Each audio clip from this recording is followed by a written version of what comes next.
Okey, Assalamualaikum kelas. Okey, semua sihat ke? Sihat. Semua dah makan ke belum? Dah.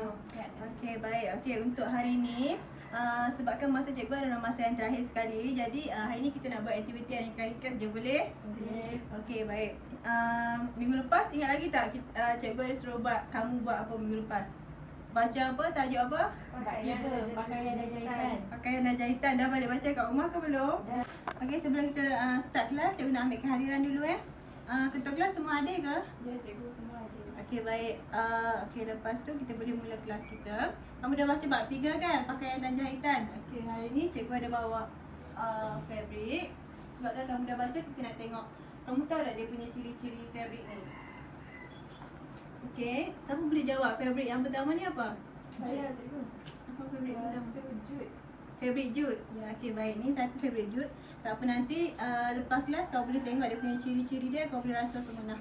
Try lah rasa dia punya tu. Lepas tu ni fabric apa? Tu kapas. Kapas. Ni fabric denim tapi dia dalam kategori fabric kapas yang ni. Fabric kapas tebal yang ni yang semua nanti kita akan belajar lepas habis ni. Okay. Ni pula Net, cikgu. ni fabric net. Apa ciri-ciri fabric net? Berlubang. Berlubang. Tak boleh serat air. Betul, tak boleh serat air. Lepas tu dia Yang ni je. Okey, baik. Kalau ciri-ciri untuk fabric denim ni pula kapas? dia kasar. Asal Dia boleh serat air. dia boleh serat air. Okey, baik. Kamu semua dah baca lah ni maksud dia ni. Ya. Okey, baik. Seterusnya untuk pembelajaran hari ini ada satu standard pembelajaran yang kamu perlu capai, iaitu mengenal pasti jenis gentian dan sumber dia. Maksud dia daripada mana gentian tu terhasil, dia punya sumber dia pokok ke gentian asli ke gentian buatan, semua tu kita akan belajar untuk pembelajaran kita yang seterusnya. Jadi semua dah bersedia ke untuk pembelajaran yang seterusnya? Ada, cikgu. Okey, baik. Seterusnya kalau tak ada soalan apa-apa tak sebelum kita teruskan ni? Tak ada. Okey, baik. Kalau tak ada soalan, kita teruskan untuk slide. Kau boleh tengok dekat depan ni. Slide untuk pembelajaran hari ini iaitu mengenal pasti jenis gentian dan juga sumber dia. Bab 3 hari ini kita akan belajar pakaian dan juga jahitan. Semua boleh tengok dekat slide dekat depan tu. Dan kamu juga pastikan catat dia punya isi-isi penting. Sediakan buku untuk catat isi-isi penting. Sebab lepas ni saya akan buat penilaian. Saya nak tengok tahap kefahaman kamu. Faham ke tak? Okey, baik. Yang pertama sekali, gentian. Okey, ni adalah kita punya pembelajaran hari ini iaitu bab 3 pakaian dan juga jahitan. Ni dia punya standard kandungan iaitu mengenal pasti jenis gentian dan juga sumber-sumber gentian. Seterusnya ni adalah gentian. Gentian tu adalah kalau yarn tu benang, gentian ni dia proses untuk jadikan benang tu. Ni adalah maksud gentian. Maksud gentian tu adalah serabut serat ataupun filament yang terhasil daripada bahan asli ataupun bahan buatan, kemudian dia diproses jadi yarn ni. Ni adalah serat yang diambil daripada bahan sama ada bahan buatan ataupun bahan asli. Lepas tu dia proses jadikan benang ni. Lepas jadikan benang baru diproses jadikan baju-baju sekolah kamu tu. Okey. Seterusnya adalah ni jenis gentian. Jenis gentian terbahagi kepada dua, iaitu kita ada gentian asli dan juga gentian buatan. Untuk gentian asli dia terbahagi pula, bawah-bawah dia ada anak-anak dia pula. Gentian asli ni dia terbahagi kepada 4, iaitu selulosa, protein, getah dan juga mineral. Gentian asli tu tahu tak apa maksud dia? Tak tahu, ibu. Okey, gentian asli tu adalah benda-benda yang asli. Contohnya macam getah, getah tu kan asli daripada pokok. Lepas tu dia proses jadikan fabric. Dia gunakan bahan-bahan asli. Tetapi untuk yang buatan ni dia dah campurkan dengan bahan-bahan kimia dia. Maksud dia macam nanti kamu akan belajar lah lepas ni, minggu depan pula kamu akan belajar contoh-contoh fabric yang terhasil daripada gentian buatan. Okey, gentian ni selulosa, protein. Protein tu maksud dia haiwan. Protein tu haiwan. Contoh haiwan tu tak apa dia yang terhasil daripada gentian asli? Ulat sutra. Ya, bagus. Ulat sutra. Ulat sutra tu adalah protein lah, dia daripada lelehan ulat sutra tu. Lepas tu selulosa ni tumbuhan. Contohnya macam tumbuhan kapas, linen, jute ni pun daripada tumbuhan. Getah dan mineral. Itu gentian asli 4. Kamu kena ingat 4 tu. Dan gentian buatan pula, gentian selulosa terjana semula dan gentian sintetik. Gentian buatan cuma ada 2 saja. Okey, untuk next kita belajar pasal gentian asli. asli yang tadi tu ada 4 tu. Sebelum tu maksud gentian asli adalah gentian yang berasal daripada tumbuhan, iaitu selulosa, haiwan, protein, mineral dan juga getah. 4 tu. Okey, seterusnya kita tengok pula yang pertama sekali adalah selulosa. Selulosa tu apa dia? Yang tadi cikgu cakap? Tumbuhan. Okey, selulosa tu tumbuhan. Tumbuhan ada juga 4 tumbuhan, iaitu kapas, linen, jut dan juga rami. Ni semua dalam kategori selulosa. Seterusnya kita tengok gentian kapas. Okey, untuk gentian kapas ni, dia punya ciri-ciri gentian kapas kamu catat tahu sebab nanti cikgu nak suruh kau buat mind map. Gentian kapas ni dihasilkan daripada pokok kapas. Ni adalah contoh-contoh pokok kapas. Ni dia punya buah kapas tu. Okey, ni yang kita pakai adalah kapas tu. Dan dia adalah gentian tertua digunakan oleh orang Mesir pada awal tahun 2500. Dan dia didapati daripada biji. Kita nak buat fabric tu, kita boleh ambil daripada biji dia ataupun kita boleh ambil daripada buah dia, daun dan juga batang. Kayaknya pokok kapas tu kita guna keseluruhan dia untuk kita buat fabric. Seterusnya, ni adalah contoh-contoh fabric kapas. Tapi hari ni kita tak belajar secara detail pun fabric ini sebab hari ni kamu semua belajar satu senda pembelajaran sahaja, iaitu kamu mengetahui dia punya fabric dan juga sumber dia. Minggu depan baru kita akan belajar contoh-contoh fabric ni. Jadi secara kamu boleh tengok je lah contoh-contoh fabric kapas dia. Gingham, lepas tu denim yang tadi tu fabric kapas juga dan juga drill. Seterusnya kita tengok pula gentian linen. Okey, untuk gentian linen ni dia dihasilkan daripada selulosa pokok flag. Ni adalah bunga flag dan ni adalah gentian dia. Gentian dia kita ambil daripada batang pokok flag tu lah. Dia gentian yang paling kukuh dan gentian yang paling halus. Ketinggian dia adalah 1 meter. 1 meter dan diameter dia 3 mm. Seterusnya dia sesuai digunakan untuk membuat pakaian dan juga kain kelengkapan rumah. Maksud dia macam alas meja ke apa, kita pakai ni lah gentian flag ni, fabric flag. Dan nanti dibuat daripada pokok linen. Seterusnya ni adalah contoh-contoh fabric flag ni. Fabric linen fabric linen kita sebut tapi dia dibuat daripada pokok flag. Dia fabric yang tebal ni, fabric yang sederhana tebal dan ni yang paling nipis. Kita buat baju dan juga kelengkapan rumah. Seterusnya adalah gentian rami. Gentian rami ni terhasil daripada pokok rami. Ni pokok rami dan ni adalah contoh dia punya gentian tu. Bila kita ambil kita proses tu jadikan gentian ni paling halus. Seterusnya kita tengok dia punya ciri-ciri dekat situ. Ciri-ciri fabric rami. Dia dihasilkan daripada pokok rami dan dia merupakan gentian linen dicampur dengan gentian lain seperti polyester untuk dijadikan pakaian, contohnya macam kemeja. Lepas tu kita buat skirt, lepas tu kita buat pakaian yang berkait, kita pakai fabric gentian linen, fabric gentian rami. Ni adalah contoh-contoh fabric rami yang dibuat daripada pokok rami tu. Yang ni adalah gentian jut yang ni. Okey, ni adalah fabric jut lah. Dia yang kasar sikit tu. Ni adalah pokok jut dan lepas kita proses pokok jut ni, kita dapat ada punya gentian ni. Gentian dia sangat halus macam ni. Dia menyerupai pokok flag. Dia punya pokok jut ni sama je macam pokok flag. Cumanya gentian ni lebih kasar sebab tu dia punya kain tu pun macam kasar sikit.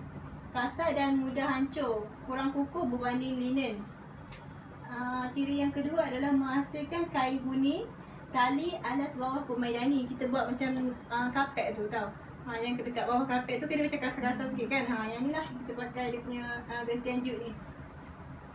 Seterusnya abaka. Abaka tu sesuai dijadikan alas pinggan. Ni adalah contoh-contoh fabric jut. Next kita belajar pula protein.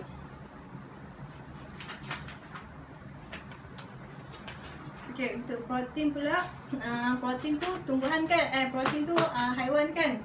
Okay, haiwan tu kita ada benang sayap dan juga sutera. Benang sayap tu yang ni lah, bulu biri-biri. Yang kita buat baju juga tu, yang bulu biri-biri tu terhasil daripada protein lah. Ni gentian sutera. Gentian sutra tu dihasilkan daripada lelehan air liur ulat sutra. Ni ulat sutra, kita ambil dia punya lelehan air liur dia. Lepas tu kita proses jadikan gentian sutra ni. Ni gentian sutra. Gentian sutra paling mahal sebab nak dapat air liur dia pun susah. Lepas tu dia gentian yang teguh, lembut dan halus. Dia digunakan juga untuk membuat tudung. Tudung sutra tu kan, pernah tengok kan? Tudung sutra pun mahal. Lepas tu tali leher, kemeja, langsir, cushion, sarung cushion tu banyak lagi lah kita pakai fabric sutra. Fabric sutra pun ada macam-macam juga. Sutra Korea, sutra China, semua. Yang ni sutra Korea, sutra China dan ni roll silk. Ini semua contoh-contoh fabric sutra lah. Seterusnya adalah gentian benang sayap. Yang ni gentian benang sayap ni gentian bulu biri-biri lah. Ada yang kita buat baju tu gentian bulu biri-biri. Ni biri-biri, yang ni ada punya gentian benang sayap dia. Dia dihasilkan daripada gentian bulu biri-biri yang pendek dan dia dipinta secara longgar. Okey. Kalau nak tanya apa-apa boleh tanya terus tau kalau ada soalan apa-apa. Dan gentian dia lebih halus, lincin dan dia dipilih ketat. Seterusnya adalah digunakan untuk membuat baju sejuk. Sebab dia macam kain ni macam haiwan macam tu kan. So kita pakai macam kain knitwear tu banyaklah dipakai untuk musim-musim sejuk macam tu. Yang ni contoh dia. Flannel ni macam kemeja yang flannel tu. Lepas tu twill dan juga gabardine. Yang ni contoh-contoh benang sayap. Seterusnya adalah getah. Getah ni dia punya gentian dia dikenali sebagai elastomer. Itu gentian getah. Kamu kena ingat dia punya ni elastomer. Dia adalah sumber dia macam biasalah daripada susu getah, pokok getah tu. Kita ambil dia punya susu tu, kemudian kita proses dia. Kita buatlah sarung tangan getah. Lepas tu kita buat fabric-fabric yang berkaitan dengan getah lah. Ni kita ambil daripada pokok getah, ambil daripada susu getah dia tu. Diproses untuk dijadikan yarn. Kita buat benang daripada susu getah tu, kita jadikan dia benang. Lepas tu macam biasa juga kita buat pakaian.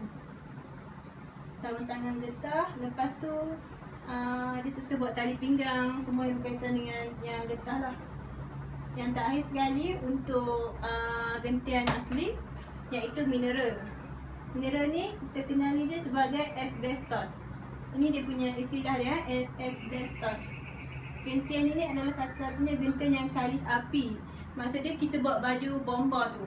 Baju bomba tu kita pakai gentian mineral sebab dia gentian yang kalis api. Salah satu-satunya yang kalis api lah. Ini dia punya gentian asbestos tu. Baju bomba kita buat. Lepas tu kita buat langsir drag. Dan kita buat sarung tangan ketuha. Sebab dia kalis api kan, jadi kita buat sarung tangan yang kita pakai untuk bakar kuih ke sarung tangan ketuha tu. Dah habis kita punya gentian. Kita teruskan pula untuk gentian buatan.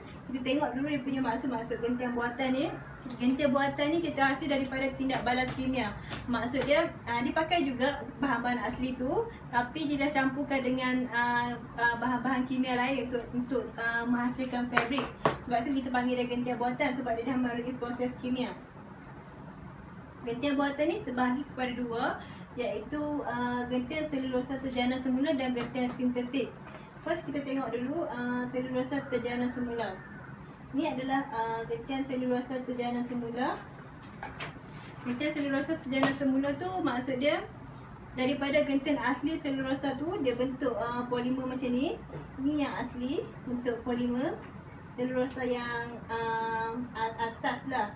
Lepas tu dia bila dia dah ditambah bahan kimia, dia membentuk bentuk yang baharu.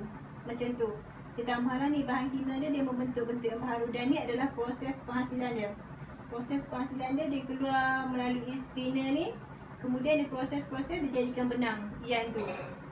Dia melalui proses kimia lah. Untuk gentian tu, contoh-contoh fabrik dia adalah gentian viskos. Kita panggil juga fabrik viskos. Lepas dia dah jadi yarn, dia dah proses semua, dia terhasil lah fabrik viskos tu. Ni adalah gentian viskos dan ni contoh fabrik viskos. Untuk next nanti kita akan belajar lebih detail macam mana dia punya ciri-ciri dia punya kekenyalan dia semua tu. Untuk gentian viskos ni, dia dihasilkan daripada campuran pulpa kayu. maksud dia macam serbuk kayu tu. Contohnya kita pakai kapas viscose ni juga dia terdiri daripada kapas juga sebab dia pakai serbuk kayu tu daripada kapas, contoh dia daripada biji kapas, dan dia ditambah dengan campuran kimia dia soda kaustik dan juga karbon sulfida. Itu adalah campuran kimia yang dia dah tambah dan dia terbentuklah polimer yang baru tadi tu. Dia melalui proses pemintalan basah dan dia digunakan untuk membuat pakaian dan juga kain kelengkapan rumah juga, fabric viscose ni. Contoh dia macam Fortison, Jet Spoon dan juga Bambush. Ini adalah contoh-contoh inilah contoh-contoh bagaimana dia terhasil melalui proses kimia tu. Iaitu boleh tengok dekat situ dia punya serbuk kayu tu. Lepas tu dicampurkan dengan bahan-bahan kimia yang tadi tu. Lepas tu dia melalui adalah dia punya proses-proses dia. Lepas tu dia akan dijadikan ian juga, dijadikan benang. Yang kedua adalah gentian asetat. Untuk gentian asetat ni dia dihasilkan melalui proses pemintalan kering.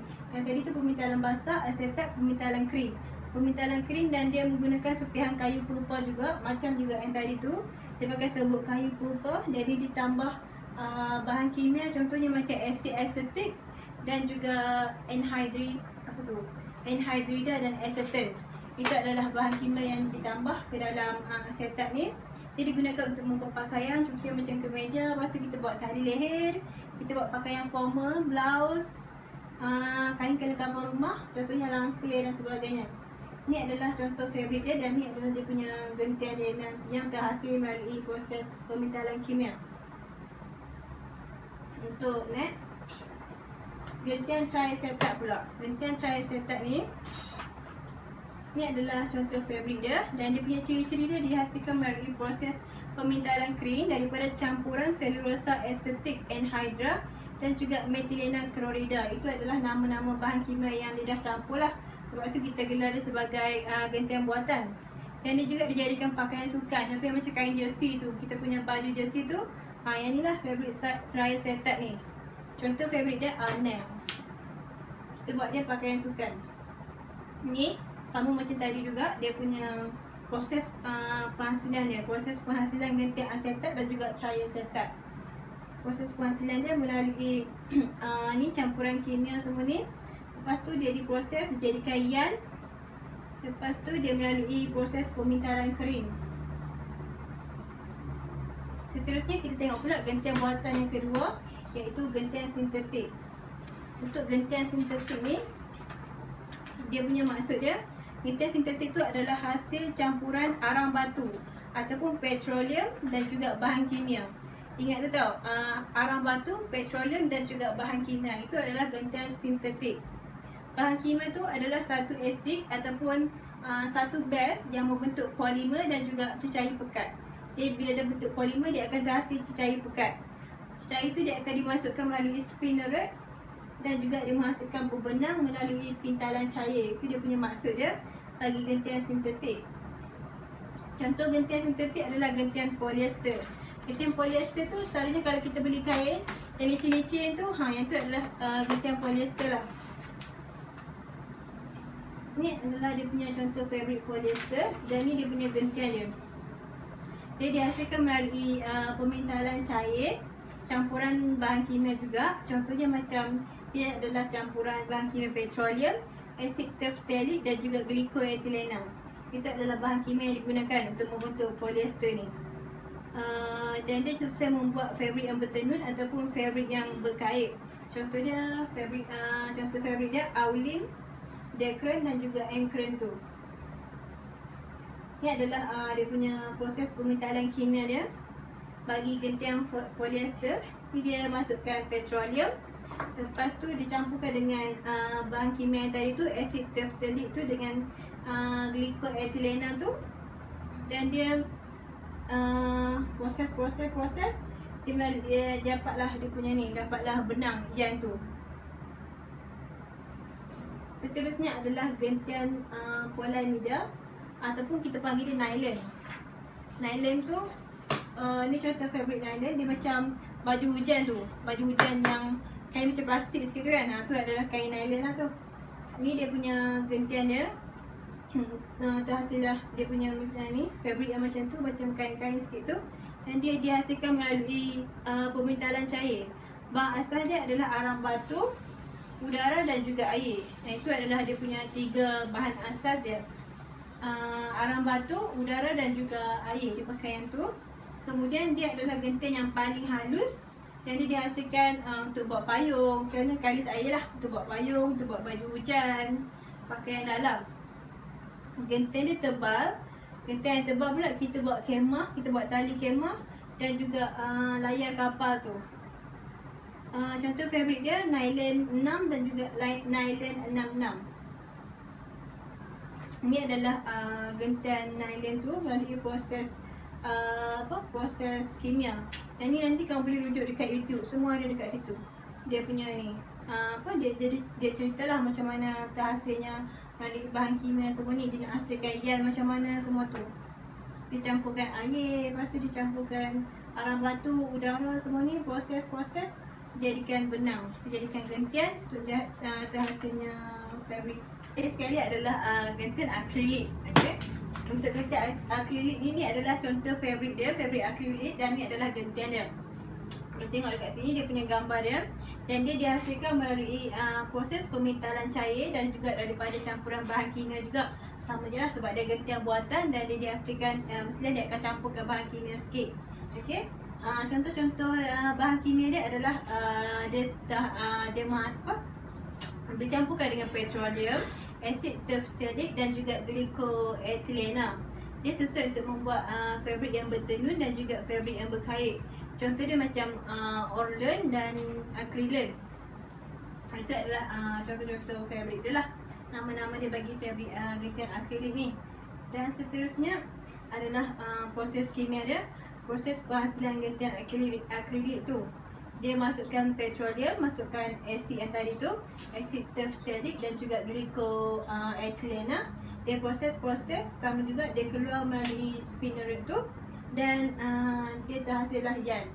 Okey, dia pintar-pintar melalui proses pemintalan cair dan terhasillah benang. Okey, itu adalah gentian buatan. Okey, baik, sekian, terima kasih. Yang tu sahaja kita punya pembelajaran untuk hari ni. Satu standard pembelajaran sahaja untuk hari ni. Seterusnya saya nak bagi kamu buat peta minda. Okey, untuk peta minda ni saya akan bagi kamu pilih tu. Untuk latihan, saya nak kamu buat peta minda. Nanti saya akan bagi kertas dan dekat dalam ni kamu akan pilih salah satu dekat dalam ni. Dekat dalam ni dia ada satu nama fabrik dan dia akan dapat satu nama fabrik, kamu akan dapat satu nama fabrik. Boleh pilih dekat dalam ni salah satu dan tengok fabrik apa yang kamu dapat. Okey, boleh buka. Kamu dapat fabrik apa, Nolaika? Sutra. Kamu? Fabrik kapas. Fabrik kapas. Okey, nanti kamu buat peta minda berdasarkan nama-nama fabrik yang kamu dapat tu. Ni ambil kertas. Boleh lakarkan peta minda, tak kisahlah isi apa pun dekat dalam tu mengikut kefahaman kamu berdasarkan slide tadi tu. Okey? Saya bagi kamu 3 minit untuk buat peta minda.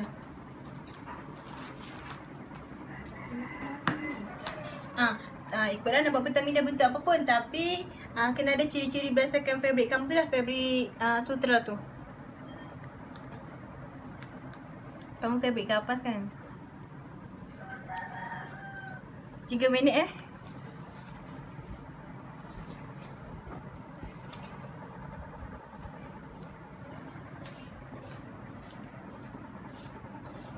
Okay, nanti dah siap saya akan ambil markah tau dalam ni. Kita akan campurkan markah ni, kita akan bawa ke depan nanti. Kita akan buat kuis lagi, soalan lagi.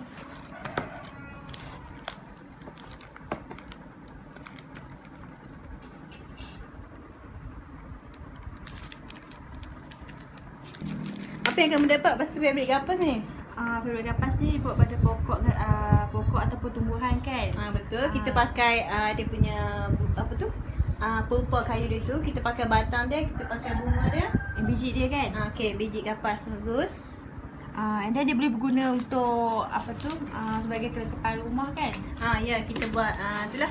Fabric cotton tu, gingham tu untuk ni apa? Alas meja. Kita pakai juga untuk alas meja selain baju lah. Yang tu semua nanti kita akan belajar lah. Sebab yang ni kita cuma belajar pengenalan dulu. daripada mana terhasil. Okey. Dia juga mudah menyerap air cikgu kan? Ya, fabric kapas dia sangat mudah menyerap air. Macam baju sekolah ni. Kan? Okey, ada wakil seorang tak yang boleh terangkan apa yang dia dapat? Okey, Nunaika. Ke depan dan terangkan apa yang kamu dapat melalui Pertamina kamu tu. Fabric sutra. Okey. Fabric sutra Ini ni tajuk yang dia dapat fabric. sutra. Okey, fabric sutra. Jelaskan apa yang kamu dapat dekat Pertamina tu. Fabric sutra dihasilkan dari lelehan air liur Okey. budak sutra. Dia Okey. merupakan gentian yang lembut dan halus. Tengok dekat kawan-kawan kamu Buat tudung sutra, Ya. tali leher dan kemeja. Okey, betul. Tadi leher sutra. Sutra juga dia bahagian yang sangat mahal untuk fabric sutra. Okey, bagus. Beri tepukan untuk Nunaika. Boleh duduk. Terima kasih untuk wakil kelas. Okey, dah pun tamat kita punya pembelajaran. Jadi ada apa-apa soalan tak yang kamu tak faham ke? Kamu nak tanya ke apa-apa ke soalan? Tak ada Ada tak? Okey, tak ada. Untuk yang terakhir sekali adalah penilaian. Sini kita ada warna traffic ni. Nah, ambil dulu. Okey, kamu dapat 3, dia dapat 3. Ada warna hijau, oren dan juga merah. Untuk warna merah tu, untuk secara keseluruhannya kamu tak faham langsung. Kalau kamu tak faham langsung, nanti kamu boleh angkat warna merah tu. Dan warna oren tu sederhana. Maksud dia kamu faham setengah saja 50-50. Dan warna hijau tu kamu faham secara keseluruhan lah. Kamu faham semua berkaitan dengan pembelajaran kita hari ni. Okey, faham? Okey, jadi boleh angkatlah warna mana yang kamu rasa kamu faham ke, kamu faham sikit-sikit ke. Okey, betul ke ni dah faham semua ni? Okey, nanti exam pasti semua boleh jawab kan? InsyaAllah, Cikgu. Okey, baik, terima kasih. Untuk refleksi secara keseluruhan lah. Apa yang kamu belajar hari ni? Apa yang kamu belajar hari ni? Gentian, fabric, ya. Gentian. Okey, kamu belajar pasal Ciri-ciri gentian. fabric. Gentian terbagi kepada? Dua. Gentian apa contoh? Gentian asli dan Gentian asli dan gentian buatan. Okey, bagus. Semua faham nampaknya kita punya slide pembelajaran ni. Lagi apa lagi yang kamu dapat daripada pembelajaran hari ni? Gentian asli tu dia semula jadi dia macam Ya, bagus. haiwan. Dia protein, tumbuhan, mineral dan juga getah. Ah. Lagi untuk apa lagi yang kamu faham? Gentian buatan pula dia campuran bahan kimia. Okey, campuran bahan kimia. Okey, bagus. Jadi itu je lah yang kamu belajar hari ni. Ada soalan apa-apa tak? Tak ada.